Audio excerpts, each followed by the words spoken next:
Do we know exactly where this storm's going to go yet, Jeff? Well, we never know exactly where it's going to go because it's still 8 or 9 days from a potential landfall. But there is a potential landfall, and that could be eastern, very eastern New England, or more potentially the Canadian Maritimes around places like Nova Scotia and Halifax. So first, I want to show you what's happening with the storm. Now, this is a 24-hour loop, and this was quite a monster storm last night. It had winds around 165 miles an hour at its max.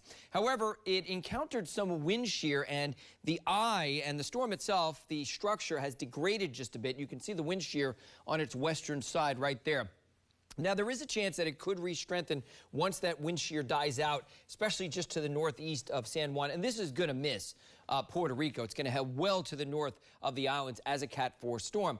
It should eventually weaken, though, to a CAT3. The further north it goes, it gets into cooler water, probably runs into more wind shear, and also Franklin's wake. Hurricane Franklin had winds of 150 miles an hour a couple of weeks ago, and it upwelled a lot of cool water in this general area.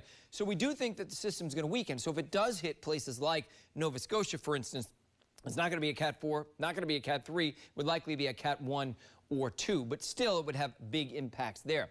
So let's show you the steering current. Right now it's being steered to the west-northwest by that ridge of high pressure across the Atlantic Ocean. Eventually on Tuesday and Wednesday it'll slow down, and then it'll feel a weakness right here in between the jet stream and that ridge, and begin to lift quickly north, so that by the end of next week, it's approaching somewhere around eastern New England and potentially the Canadian Maritimes. This is something they're going to have to watch very closely.